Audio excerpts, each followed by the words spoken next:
ಜೈಲು warder ಆದ್ರೂ ಕಳ್ಳರ ಜೊತೆ ಸೇರಿ ಖದೀಮರ ಬಾಸ್ ಆಗಿದ್ದ.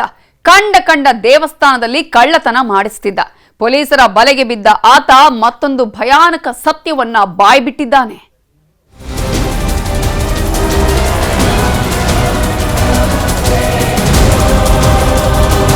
ಕಲಿಗಾಲ ಅನ್ನೋದು ಕೆಟ್ಟು ಕುಲುಗೆಟ್ ಹೋಯ್ತು ಕಣ್ರಿ. ನಿಯತ್ತಿನ ಕಾಲ ಅನ್ನೋದು ಕಣ್ಣಿಗೆ ಕಾಣದಂತೆ ಹೋಗಿದೆ.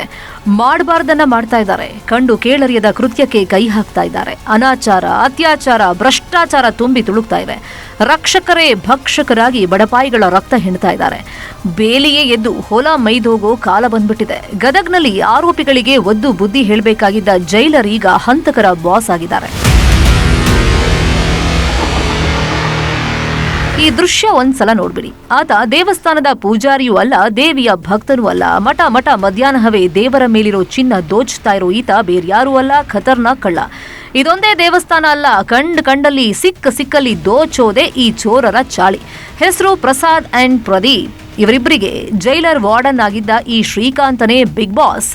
ದೇವಸ್ಥಾನ ದೋಚೋದಕ್ಕೆ ಇವನದ್ದೇ ಕಥೆ, ಚಿತ್ರಕಥೆ, ಡೈರೆಕ್ಷನ್. ಚಿನ್ನ ತುಂಬಿರೋ ದೇವಸ್ಥಾನ ಹುಡುಕಿ ಪ್ರಸಾದ್ ಮತ್ತು ಪ್ರದೀಪ್ಗೆ ಕಳ್ಳತನಕ್ಕೆ ಸೂಚನೆ ಕೊಡ್ತಾ ಇದ್ದಂತೆ ಈ ಶ್ರೀಕಾಂತ್.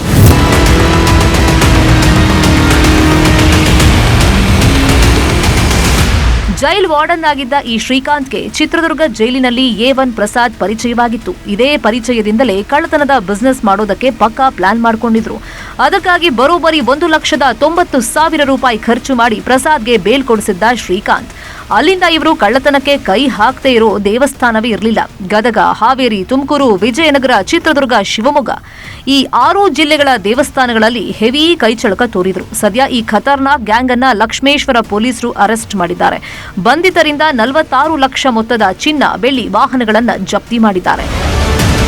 ಶ್ರೀಕಾಂತ್ ಮತ್ತೆ ಪ್ರಸಾದ್ ಎಂಬವರು ಈ ಟೆಂಪಲ್ ಕಳ್ಳತನ ಮಾಡ್ತಕ್ಕಂಥವ್ರು ಅಲ್ಲಿ ಇನ್ವಾಲ್ವ್ ಜಾಸ್ತಿ ಇದ್ದಾರಂತ. ಇವರು ಅದರ ಮೇಲೆ ಅವ್ರನ್ನ ಟ್ರ್ಯಾಕ್ ಮಾಡೋಕ್ಕೆ ಸ್ಟಾರ್ಟ್ ಮಾಡ್ತಾರೆ. ಮುಖ್ಯವಾಗಿ ಲಕ್ಷ್ಮೇಶ್ವರ ಪೊಲೀಸ್ ಠಾಣೆ ಮತ್ತು ಸಿರಟ್ಟಿ ಪೊಲೀಸ್ ಸ್ಟೇಷನ್ದಲ್ಲಿರ್ತಕ್ಕಂಥ ಅಧಿಕಾರಿ ಸಿಬ್ಬಂದಿಯವರು ಭಾಳ ಅತ್ಯುತ್ತಮವಾಗಿ ಕೆಲಸ ಮಾಡಿದ್ದಾರೆ. ಒಟ್ಟು 16ಕ್ಕೂ ಹೆಚ್ಚು ಪ್ರಕರಣಗಳಲ್ಲಿ ಬೇಕಾಗಿರತಕ್ಕಂಥ ಅಂತರ್ ಜಿಲ್ಲಾ ಕಳ್ಳರನ್ನ ಬಂಧಿಸಿದ್ದಾರೆ. ಆರೋಪಿಗಳ ಹೆಡೆಮುರಿ ಕಟ್ಟಿ ವಿಚಾರಣೆ ನಡೆಸಿದಾಗ ಮತ್ತೊಂದು ಸ್ಫೋಟಕ ಸತ್ಯ ಬಾಯ್ಬಿಟ್ಟಿದ್ದಾರೆ. ಜೈಲರ್ ಶ್ರೀಕಾಂತ್ ಎಂಟ್ರಿ ಕೊಡೋದಕ್ಕೂ ಮುನ್ನ ಪ್ರದೀಪ್, ಪ್ರಸಾದ್ ಜೊತೆಗೆ ರಮೇಶ್ ಅನ್ನೋನು ಇದ್ದ.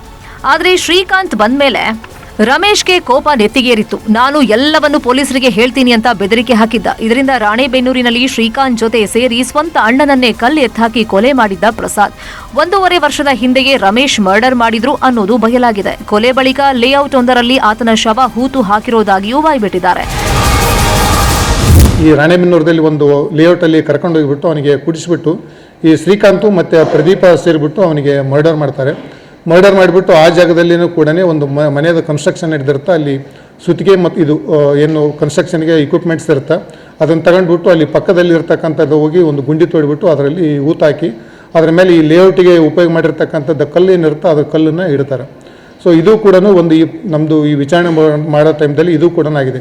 ಕಳ್ಳತನದಲ್ಲಿ ಪೊಲೀಸರ ಬಲೆಗೆ ಬಿದ್ದ ಖದೀಮರು ಈಗ ಹಂತಕರು ಅನ್ನೋದು ಬಯಲಾಗಿದೆ.